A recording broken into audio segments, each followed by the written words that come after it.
I get asked about the PhD process constantly. How long is it? Do I actually need one? Would I get paid? All of that kind of stuff. Hi, if you're new here, my name is Aku. I'm a second year PhD student studying neuroscience in London. So in this video, I wanted to answer the most common questions I get asked about the PhD process. And I'm going to break this down into 4 key areas. 1, the timeline. 2, the money. 3, the career, and 4, the why, or the motivation behind doing a PhD. And I'm not trying to convince anyone either way to do a PhD or not to do a PhD. This is just a video to give you more information about the process. So let's get started. So, question 1, how long does a PhD actually take? Well, this depends. It mainly depends on where you're doing the PhD. For example, in the UK, it normally takes about 3 to 4 years, and this is because funding in the UK has a hard stop after a certain period of time, so you would need to have everything done, or mostly done, within 3 to 4 years, depending on the funding body. And it's also quicker because it's research focused from day one. However, in other places, such as America, PhDs usually take longer, more like 5 to 7 years. And this is normally because in the US, there's normally stuff like coursework, qualifying exams, and teaching in the first few years. And I know other countries in Europe sometimes do take longer as well.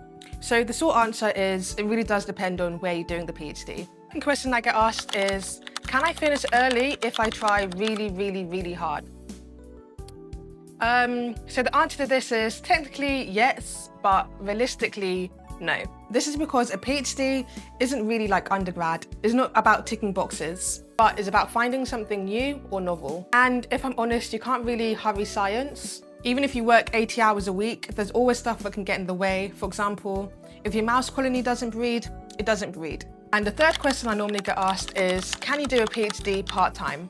And yes, you totally can. I know a few people doing PhDs part-times.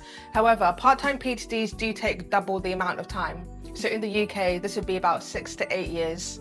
And normally you are working alongside doing a PhD part-time. And this may be a bit stressful. However, it does work for some people, and it's definitely an option, as I know loads of people who do it. Another question I get asked is, will I feel behind compared to people who haven't pursued a PhD?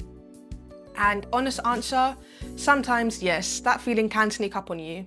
You may see friends earning more money or buying houses, or for the right path for someone their age or your age. And it may feel odd as you're still training. However, a PhD is a long-term investment and it will definitely pay off in the future. So you're not late, you're just on a different timeline with different goals. Now to the second part, and this is the money. So the first question is, do I have to pay tuition fees when I'm doing a PhD?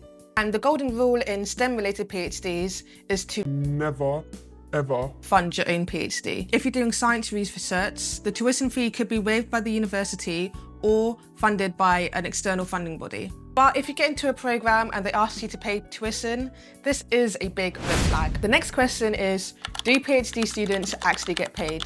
And the answer is yes. A lot of people outside academia think PhD students don't get paid, but many of them do. So PhD students get paid through something called a stipend. And in the UK, stipends are tax-free. They are designed to cover basic living costs. There are some funding bodies that pay more than others, so it's very important to do your research before applying. In many cases, you're not getting paid the same as you would if you were working a full-time job as you're being funded to train. But even though this means you're unlikely to get wealthy, you shouldn't feel that you constantly have to struggle to survive. And the next question I normally get asked is, can you earn extra money during your PhD? And the answer is yes. Many PhD students do. So there's something we like to call GTAs, or graduate teaching assistants. And this is normally here in the UK, but I'm pretty sure in America it's something similar. And this could be teaching, demonstrating, or doing some tutoring. And this is normally for undergraduate students or sometimes master's students. This kind of work is really good as it can supplement your income, but it's very important not to overload yourself as you are doing a PhD at the end of the day. And the next question is, what if I don't get a fully funded offer? So you can apply for external funding like government grants or charities. And following up from this, the next question is, can you live comfortably on a PhD stipend? And this does depend on where you live and who is funding your PhD. So as I said before, some PhD funding bodies or some charities do pay more than others. And in cities like London, which is more expensive, you may need to be very good at budgeting. But in other places, it could be more manageable. And for the third section is the career. So the first question I normally get asked surrounding this is, Do I need a PhD to work in science? And honestly, no. There are so many jobs you can do in science without a PhD. For example, you can be a research assistant, a laboratory manager, you can work in science communication, you can work in data. There's a whole range of things you can do without a PhD. A PhD is training for research intense roles, so it's not a default requirement to be successful in science. I've also been asked, what is this glass ceiling that people talk about when it comes to science? So the glass ceiling is that the idea is that you need a PhD in science or you can't progress. And in some industries, this may be true. So while you can work in science without a PhD, you might not be able to lead it. So in many pharmaceutical companies or universities, you can't really become a principal investigator without a PhD.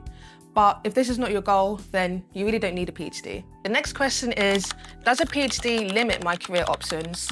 And I've heard this a lot. It can feel like a PhD could narrow your path, but in many ways, it also expands it. So during a PhD, you are developing skills way beyond your topic, such as problem solving, independence, critical thinking, resilience. And there is a challenge when it comes to communicating these skills outside of academia.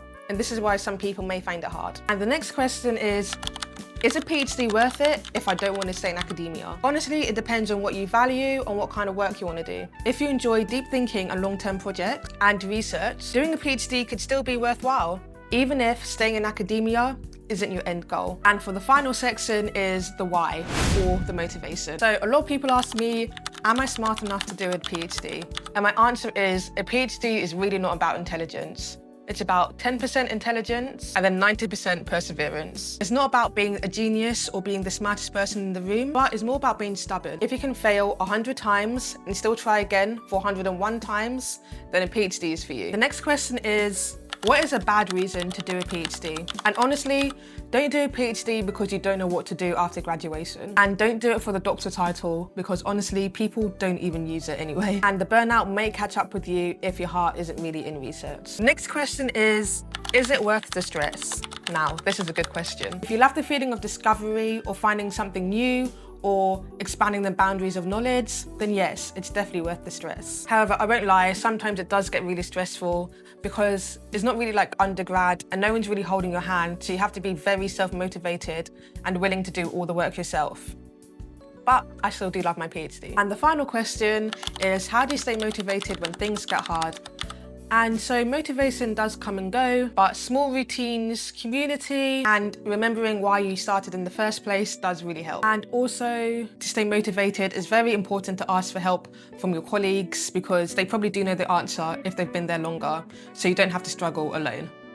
But you don't need to feel motivated every day to still make progress. Okay, so these are the common questions I get asked about pursuing a PhD. And hopefully that did make things a lot clearer. There's no single right way to approach a PhD. What matters is that it aligns with your goals, values, and well-being. So if you have a question I didn't answer, please pop it in the comments below. I could do a part 2. And if you want more honest conversations about PhD life or neuroscience, make sure you subscribe.